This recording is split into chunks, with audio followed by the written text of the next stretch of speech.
라디오 전망대 정치 한판. 정치 한판 시작합니다. 더불어민주당 서동용 전 의원, 개혁신당 천하람 당대표 대행 겸 원내대표 겸 상임선대위원장과 함께하겠습니다. 두 분 나와 계신가요? 안녕하세요. 서동용입니다. 네, 안녕하세요. 천하람입니다. 예, 반갑습니다. 자, 어느새 5월이 됐습니다. 두 분 한 주간 또 어떻게 보내셨습니까? 서 의원님? 예, 저는 이제 그동안 여순 사건 소송하고 또 순천대 강의하고 하면서도 주로 이제 지역에 있었다가요. 예. 예, 최근 완전히 국면이 전환돼서 이제 대선 국면이고 이렇게 들어서지 않았습니까? 그래서 뭐 여러 가지 역할에 대한 고민도 있고 그래서요. 이번 연휴 기간 동안은 내내 서울에 있으면서 이제 여러분들도 만나고 많은 대화 나누고 그렇게 지냈습니다. 예, 그러셨군요. 천 대표님께서는 광주 다녀가셨더라고요. 예, 그렇습니다. 저도 선거 치르고 또 하느라고 굉장히 분주한 나날들 보내고 있는데요. 최근에 이제 저희가 그래도 제일 기억에 남는 행보는 저희가 이제 사실 지난해에 개혁신당 의원들이 5.18 민주묘역의 전체를 다 참배한 적이 있었습니다. 그래서 예.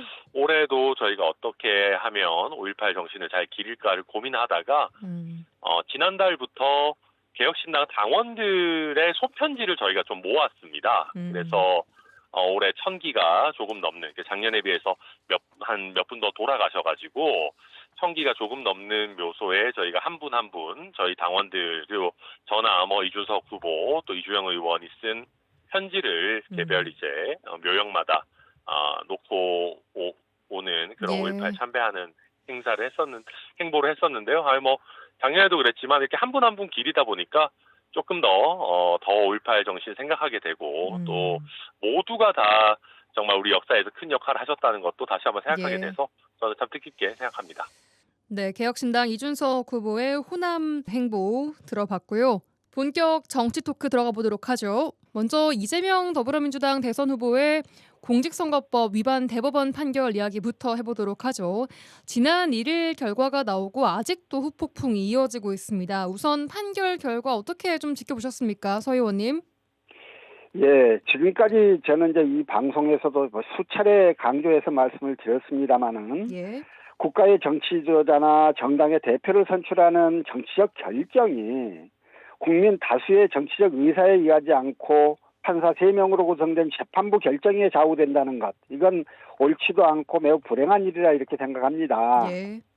정치 지도자에 대해서 사법적 판단이 불가피하다 하더라도 판결이 미치는 영향은 일반 개인에게와는 좀 다른 의미가 있지 않겠습니까? 예. 그렇다면 정치 지도자의 자격을 다투는 판결은 시기를 조정하거나 하는 등의 방법을 통해서 국민의 정치적 결정을 사법 판단이 가로막는 결과가 되지 않도록 이렇게 좀 노력했어야 할 필요가 있는 거다.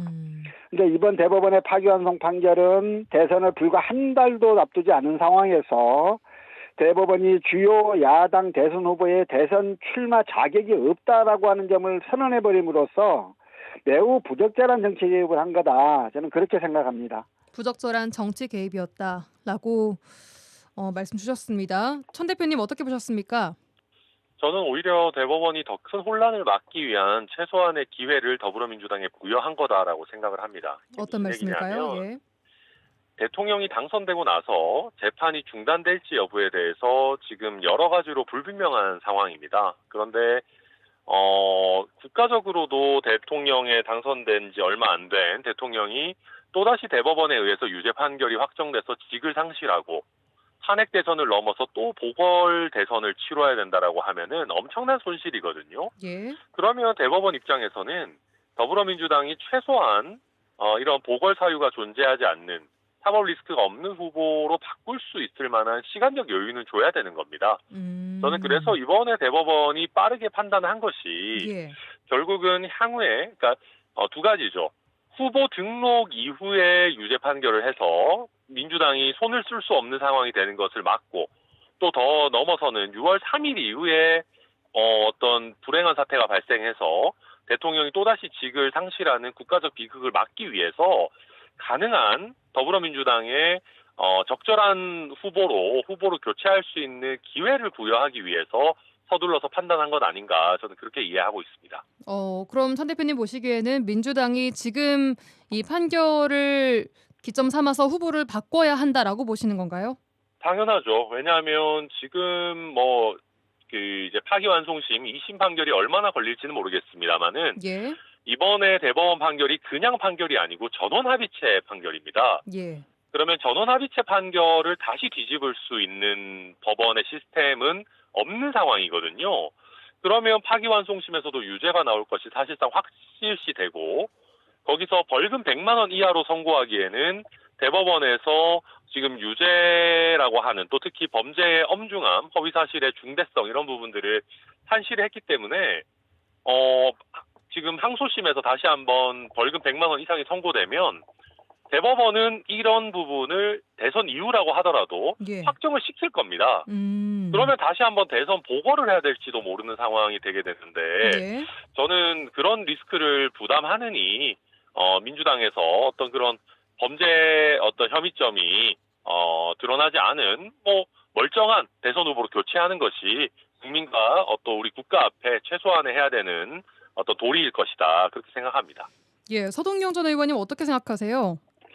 이미 더불어민주당이 후보 선출을 위한 전반 과정을 다 마쳤잖아요. 지금 이제 와서 5월 1일 선거를 통해서 후보를 교체할 수 있다라고 하는 게 정당에서 이렇게 가능한 일이 아니지 않습니까? 그러니까 그거는 너무 좀 평면적으로 문제를 바라보시는 거고요. 진작 하든지 아니면 진작 못해서 법원의 판결이 국민의 정치적 의사결정에 영향을 미칠 우려가 있으면 미루든지 이렇게 해야 되는 거고요. 굉장히 저는 지금 천하람 대표께서 하시는 이야기가 법원 주변이나 또는 국민의힘이나 이렇게 여러분들이 이야기하시는 내용인지는 압니다만 그거는 후보 교체가 가능한 시점을 이미 놓친 타이밍에 나온 판결이었던 거다. 그런 측면에서 후보 교체를 민주당한테 요구하는 거는 좀 적절치 않은 요구일 수 있겠다 하는 생각이 있습니다. 예. 저는 그런데 전혀 불가능하다고 생각하지 않는 게 물론 조금 이따 우리가 다루겠지만은 지금 선거를 며칠 남겨두지 않고 김문수 후보와 한덕수 후보 사이에 단일화 논의가 이루어지고 있거든요. 그러니까 단일화라는 게 말이 단일화지 사실상 후보 교체 아니겠습니까? 그러니까 더불어민주당도 특히 대법원 판결은 나온 지 이미 며칠이 됐는데 대법원 판결이 나왔을 때 빨리 이거는 국민에 대한 도리가 아니다. 빠르게 후보 선출 변경 절차를 개시하자라고 하면 얼마든지 할 수 있었던 겁니다. 실제 국민의힘은 그런 걸 하려고 하고 있고요. 잘 될지는 모르겠지만. 그래서 저는 시간이 촉박했기 때문에 못한다? 저는 그건 핑계라고 생각합니다. 알겠습니다. 자, 일단 천 대표님께서는 후보를 지금이라도 바꿔야 한다. 서동용 의원님께서는 이미 타이밍이 지난 시점이다라고 주장을 주셨습니다. 자, 일단 이례적으로 대법원 판결이 좀 판단이 너무 빨랐다. 재판 기록을 다 읽어보기는 한 것이냐. 정보 공개 청구까지 쏟아지고 있는 상황인데 이런 상황은 지금 어떻게 보십니까? 서동용 의원님? 예, 전원합의체 해부에서 판결 선고까지 이례적으로 빠른 속도로 진행된 것은 맞지요. 그 전원합의체로 해부하는 건 불가피했다 하더라도 심리와 선고가 매우 이례적으로 진행이 됐기 때문에 대법원이 뭔가 의도를 가지고 선고에 영향을 미칠 목적으로 판결을 선고한 거 아닌가 하는 의문이 들 정도였습니다. 이런 의문 속에서 과연 대법관들이 6만 쪽이나 되는 공판기록, 수사기록을 9일 만에 다 볼 수 있었느냐 이런 의문을 제기하기도 했지요. 예. 그리고 이 의문 제기는 민주당 지도부에서 집중 제기가 됐고 아까 말씀하셨던 것처럼 대법관들의 전자문서 로그 기록을 공개하라는 국민 서명운동이 진행되기도 했습니다. 그러나 이제 대법원에는요, 잘 아시는 대로 수십 명의 재판연구관들이 있습니다. 이들이 사전에 재판 기록 충분히 검토해서 대법관들에게 다양한 보고서를 올리면 대법관들은 그 보고서를 바탕으로 해서 필요한 기록을 들여다보는 방식으로 사건을 검토하는 거거든요. 그래서 이제 9일 동안 기록을 충분히 보는 게 불가능하지 않다 이런 반론이 있고요. 특히 이제 수사 기록이나 공판 기록 같은 경우는 일반 책하고 좀 다릅니다. 그래서 첫 페이지 첫 줄부터 마지막 페이지 마지막 줄까지 꼼꼼히 다 봐야 하는 건 아닌 거여서 민주당 박범계 의원도 지난 2017년도에 뭐 일주일에 수십만 페이지 기록을 본 적도 있다 이런 발언을 한 적도 있습니다. 이번 대법원 파기환송 판결이 너무 좀 서둘렸다. 또 시기적으로 문제가 있다. 그래서 대법원 스스로 오해를 자초한 면이 있다라고 하더라도 예. 대법관들이 기록도 보지 않고 판결을 선고했다. 이건 좀 과한 공격이다. 저는 그렇게 생각합니다. 예. 선 대표님께서도 동의하십니까? 네, 서 의원님께서 잘 설명해 주셨고요. 그러니까 이게 민주당의 논리를 깨는 건 되게 간단합니다. 만약에 너무 선고가 빨라서 기록도 못 볼 게 염려됐다면 선고 결과가 나오기 전에 문제 제기를 했었어야죠. 근데 제가 기억하기로는 더불어민주당이 그 누구도 선고하기 전에 왜 이렇게 선고를 빨리 하냐 이런 문제 제기 한 분 없었거든요. 대부분 다 무죄 나올 거다. 박지원 의원 같은 분도 뭐 내부 소식을 들었다. 무죄 나올 거니까 문제 없다. 이러고 그때는 오히려 빠른 선고를 환영하는 분위기였습니다. 그러니까 5월 1일 전에 말씀하시는 거죠? 그렇죠. 예. 그렇죠. 그러면 무죄를 선고하려면 기록 안 봐도 되고 그러면 다른 결정을 하려면 꼭 기록을 봐야 되는 겁니까? 이거는 내로남불이잖아요. 본인한테 유리한 결정할 때는 판결 대충 해도 되고 불리하게 할 때는 뭐 더 엄격하게 해야 되는 겁니까? 말이 안 되는 얘기죠. 그러니까 알겠습니다. 방금 서 의원님 잘 말씀해 주셨지만 몇만 페이지라고 하지만 이번 지금 공직선거법 허위사실 유포 사건은 내용 자체가 그렇게 복잡한 사건이 아니고요. 예. 이게 본질에 비해서 이재명 대표 사건이기 때문에 좀 수사 기록이 과도하게 방대화된 면이 있는 겁니다. 그래서 예. 핵심 위주로 대법원 재판 연구관들이 잘 정리해 놓고 또 대법관들이 뭐 허투루 이분들이 무슨 뭐 고스톱 쳐서 대법관 된 게 아니거든요. 그러니까 이미 수십 년의 경력이 있는 분들이면은 이 정도 기간이면 충실한 검토를 하는 것이 얼마든지 가능합니다. 예, 두 분 다 이렇게 정보 공개 청구까지 하고 있는 것은 조금 과하다라고 보고 계십니다. 천 대표님 아까 파기환송심 결과도 확정 나올 것이라고 예측 주셨는데 언제쯤 나올 거라고 보세요? 저는 뭐 잘 모르겠습니다. 그리고 저는 재판부가 재판 스케줄을 어떻게 가져가느냐는 재판부의 재량이기 때문에 예. 제가 아무리 정치를 하고 있고 이준석 후보 선대위원장이지만은 이거를 뭐 무조건 그러면 선거 전에 해라 뭐 이재명 대표를 피선거권을 선거 전에 박탈해야 된다 그런 얘기 하고 싶지 않습니다.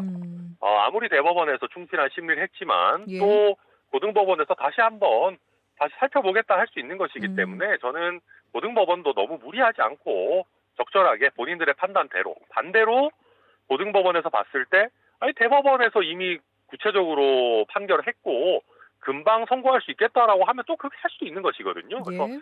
저는 그거는 전적으로 서울고등법원의 파기환송심이 알아서 할 일이다. 저는 뭐 그렇게 생각합니다. 이걸 뭐 15일 재판기일을 취소해라 마라 뭐 국회의원들이 쫓아가가지고 압박하고 이런 거 정말 안 했으면 좋겠습니다. 꼴불견입니다, 정말로. 예. 예, 서동영 전 의원님, 지금 민주당에서는 이 대선 이후로 재판을 미루지 않으면 탄핵하겠다, 조희대 대법원장을 탄핵하겠다 이런 입장까지 내고 있습니다.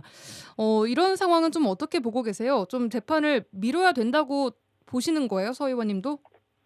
예. 일단 뭐 민주당에서는 굉장히 좀 단호하게 이 문제에 대해서 이야기를 하고 있어요. 예.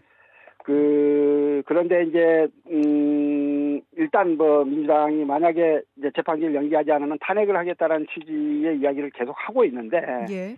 민주당이라고 해서 지금 대법원장 탄핵이 부담스럽지 않은 건 아닐 거거든요. 예.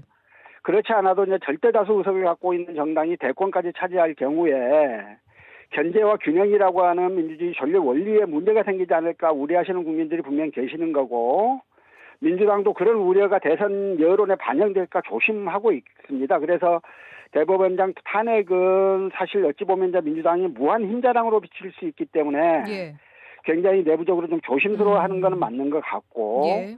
제가 이번 연휴 동안에 서울에 와서 이제 만난 우리 민주당 쪽 사람들도 이게 대법원장 탄핵은 자칫 급발진에 해당할 수 있다면서 급발진할까 걱정이다 이런 말씀을 해주시기도 했는데요. 예. 근데 이제 한편으로 보면요. 일단 이례적으로 빠른 재판 속도. 이런 걸로 봐서는 사법부가 범죄 혐의에 대한 정상적인 판단보다는 대선 전에 이재명 대표의 피선거권을 기어이 박탈하겠다. 이런 목적과 의도를 가지고 재판 일정을 잡는 게 아닌가. 이런 의문이 민주당에 충분히 들 수 있는 거거든요. 예. 그래서 그런 측면에서 보자면 사실 민주당으로서도 대법원장 탄핵 시도가 여론에 악영향을 미칠 우려가 있지만 또 한편으로는 또 다른 선택지도 없는 게 아니냐. 이제 이런 고민이 내부적으로 있는 것 같습니다. 만약에요 대통령 당선 이후에 확정 판결이 나올 경우에 어떻게 해야 되냐 이런 고민도 민주당 내부에서 나오고 있을 것 같아요, 서 의원님. 그게 이제 얼마 전까지는 그 부분에 대한 의견이 좀 분분했었지 않습니까? 예. 그런데 최근 전 민주당에서 대통령에 당선된 사람에 대해서는 내란 외환의 죄를 제외하고는 모든 재판이 중단되는 걸로 형사소송법을 개정하겠다 이렇게 공언하고 있잖아요. 그리고 이제 실제로 이재명 후보가 당선되면 입법부와 행정부를 모두 장악하게 되는 거인데다가 특히 이번에는 6월 3일 당선과 동시에 대통령 임기가 시작되기 때문에 그런 법률을 만들려면 아무 장애가 없는 상황이 됩니다. 그래서 이재명 후보가 당선된다면 당선 이후에 확정 판결되는 것, 이거는 지금 분위기로 봐서는 그런 상황은 발생하지 않을 것 같아요. 천 대표님 어떻게 생각하세요? 네, 방금 서 의원이 말씀하신 것처럼 당선 직후에 재판 진행을 중단하는 법을 만들어서 특히 대통령이 되고 나면 거부권 행사의 위험도 없어지니까 진행하겠다.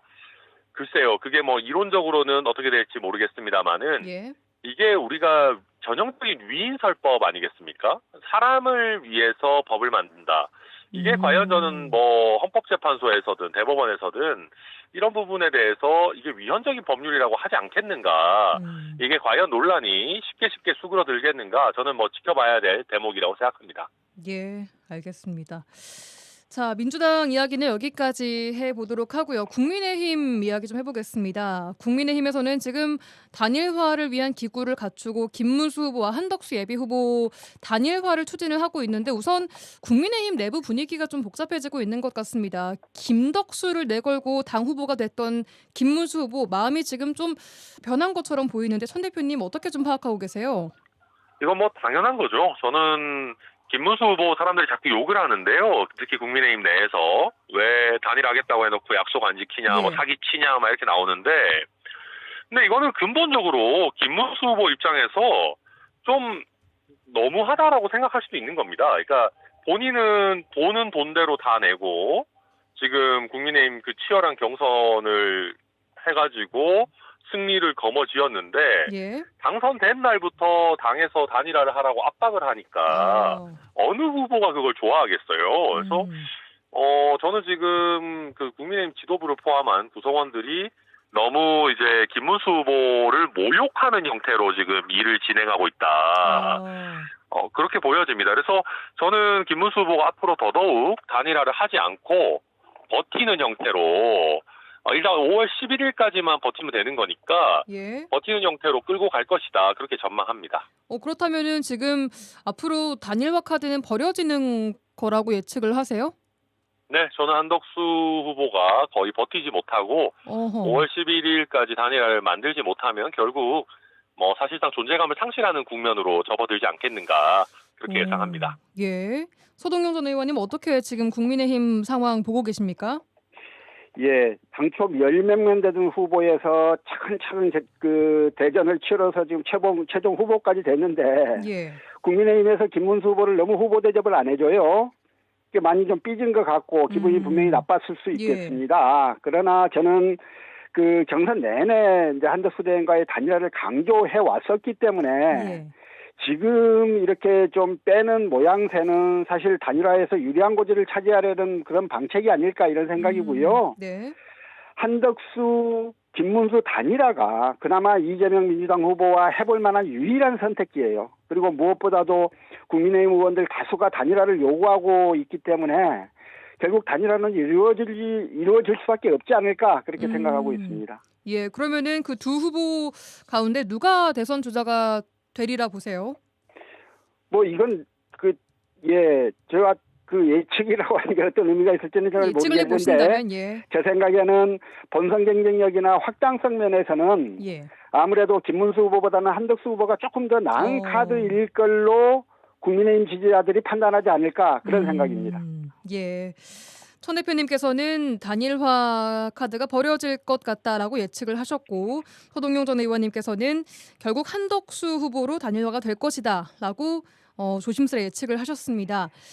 예, 단일화 관련해서는 뭐 내일 7일 혹은 11일 전까지는 결론이 나야 한다라는 분석들이 나오고 있는데 천 대표님 보시기에는 그때까지도 크게 변화가 없을 것이다라고 보시는 건가요? 지금 이제 오늘 밤, 내일 늦어도 오전 정도에는 이게 그 얘기가 좀 정리가 돼야 이게 이제 예를 들면 김문수 후보가 그냥 한덕수 후보에게 후보를 넘겨주고 추대하는 형태가 아니라면 예, 뭔가 여론조사라도 하든 뭐 당원 투표를 하든 뭘 해야 안 되겠습니까? 예, 근데 그러려면 지금 11일이 후보 등록 마지노선인데 그렇죠. 여론조사를 하고 뭘 하고 하려면은 최소한 이틀 정도의 시간은 있어야 될 거 아니겠습니까? 그래서 지금 김문수 후보 제가 봤을 때는 한 뭐 8일 정도까지만 시간을 끌면 물리적으로 단일화가 거의 불가능한 시기에 접어들 수도 있다. 네, 저는 그래서 김문수 후보가 그런 것 때문에 한 2일, 3일 정도는 길을 쓰고 시간을 끌지 않겠는가. 오늘 1박 2일로 지역 일정을 잡은 것도 비슷한 어떤 취지가 시간 아닌가 끌기다. 생각합니다. 알겠습니다. 자, 이제 5월 중순 되면은 이준석의 시간이 온다라는 말씀 주셨습니다. 이준석의 시간 어떤 의미입니까?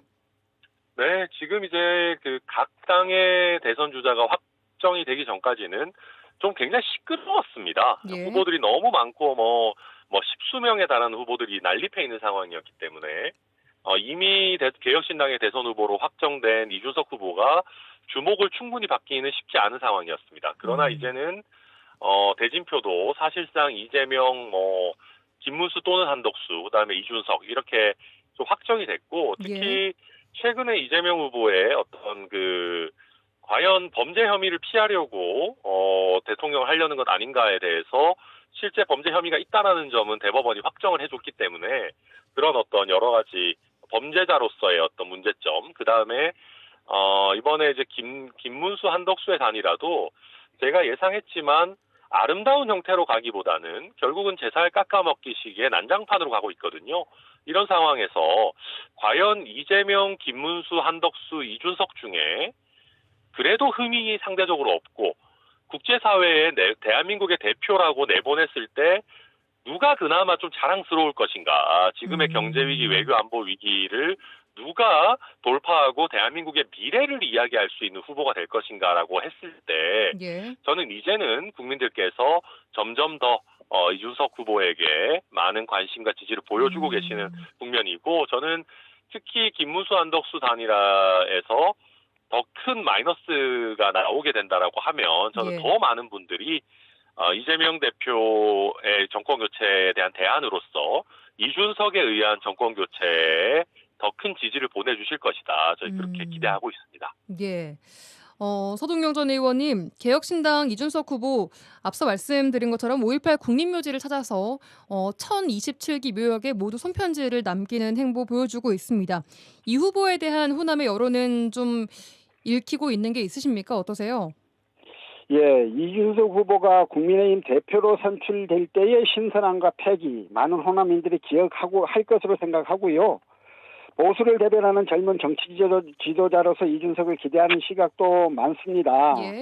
그러나 이제 이번 대선은요, 윤석열 내란에 대한 심판의 의미로 치러지는 것 아니겠어요? 그래서 물론 이제 제 주변에 한정된 이야기이긴 합니다만 제 주변에서는 이번에는 이준석 후보를 거론하는 목소리가 그렇게 많이 들리지는 않아요.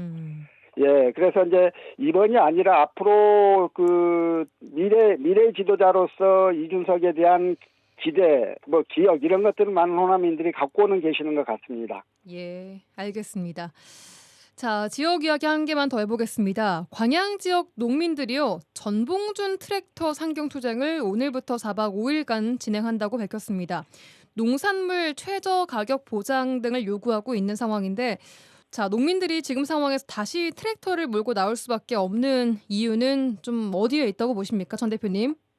사실 안정적인 수익의 창출이 되지 않는 상황입니다. 이게 농산물이라고 하는 것이 잘 아시겠지만은 너무 풍작이 돼도 오히려 가격이 떨어지게 되고 흉작이 되면 또 말한 것처럼 또 그런 피해를 받으시기 때문에 지금 계속해서 쌀값 어떤 안정이나 국가적인 보조, 정부의 보조 같은 것들을 이제 계속해서 말씀을 해주시고 계시는데요. 저희도 그런 취지 자체를 모르는 바는 아닙니다. 그러나 제가 말씀드리고 싶은 것은 사실 쌀 농사는 점점 줄여야 되는 게 맞기는 합니다. 그래서 쌀 농사에 대해서만 어떤 우리가 보조를 해주게 되면은 밭농사가 오히려 요즘 힘들다 보니까 점점 줄어들고 있는 상황인데 그거는 어떻게 보면 우리 사회의 필요에 역행하는 것이거든요. 예. 그래서 우리가 밭농사 오히려 지원을 더 많이 해서 많은 우리 농민들이 밭농사로 전환을 하시도록 해야 됩니다. 지금 밭농사로 우리 농민들이 좀 노령화되다 보니까 밭농사를 점점 안 지으셔가지고 가면 갈수록 과일이나 밭에서 나는 농산물 물가가 계속 올라가고 있는 게 사실 그런 이유거든요. 그래서 물론 논농사 지으시는 분들에 대한 최소한의 지원은 안 할 수는 없겠지만 예. 이게 양곡에 대한 지원을 하는 예산을 가능하다면 밭농사 쪽으로 전환하는 데 더 적극적으로 써야 된다. 그래야지만 농민들의 소득도 그렇고 우리 국민들의 물가도 그렇고 조금 더 개선할 수 있을 것이다. 저는 그렇게 생각하고 있습니다. 예, 관련된 혹시 공약 이준석 후보가 내놓고 있는 것이 있습니까? 아직까지 발표되지는 않았는데요. 저희가 이제 준비하고 있는 부분들이 있기 때문에 발표되면 또 바로 말씀드리도록 그렇게 하겠습니다. 알겠습니다. 서동영 전 의원님, 지금 이런 상황들 어떻게 보고 계세요? 매년 쌀값 폭락 사태를 경험합니다. 그리고 쌀 재고 대란이 매년 벌어지고 있고요. 이런 것들 때문에 농가는 굉장히 어렵고 그래서 농가의 수입 보장이 필요한 거지요. 예. 지금 이번 이제 그 전봉준 트랙터 투쟁단의 시각은 이러한 그 대란들이 쌀 수입 물량 때문이다. 의무적으로 지금 수입하고 있는 물량들이 있습니다. 그래서 쌀 수입 중단, 농산물 최저가격 보장 이 두 가지를 요구하고 있는 것인데요. 예. 저는 일단 농가의 수입 보장이 반드시 필요하다. 또 한편 그 식량 안보의 측면에서 이 문제를 바라봐야 한다. 이 두 가지를 모두 좀 충족시킬 수 있는 방안들이 있어야 되는 것인데요. 예. 그런 측면에서는 첫째로 양곡관리법을 반드시 개정을 해야 합니다. 쌀값 안정화를 이뤄내야 하고요. 예. 또 한편으로 화작물 전환을 유도할 수 있는 그 실효성 있는 대책들이 나와야 합니다. 지금까지 그 부분에 대해서 정치권에서 말만 했지 실효성 있는 대책들이 마련되어 있지 않았거든요. 그래서 또 그 부분에 대한 대책들을 좀 내와야 하는 거고 이 두 가지가 모두 이루어져야 농가의 수입 보장, 식량 안보 문제를 동시에 해결할 수 있는 방안이 될 것이다. 이런 생각이고요. 예. 저는 이 단지 수익성의 측면에서 식량을 바라보면 안 된다. 이런 측면에서 좀 정치권도 정부도 좀 획기적인 시각의 전환이 필요하다 이런 생각이고요. 앞으로 우리 농민들을 위해서 좀 더 많은 노력, 좀 더 많은 고민, 이런 것들이 좀 나왔으면 좋겠습니다. 예, 농업의 미래를 위한 정책들도 차기 정부에서 꼭 나와야 하는 부분 중에 한 부분입니다. 여기까지 듣겠습니다. 정치 한판 더불어민주당 서동용 전 의원, 개혁신당 천하람 당대표 대행 겸 원내대표 두 분과 함께했습니다. 고맙습니다. 수고하셨습니다. 네, 감사합니다.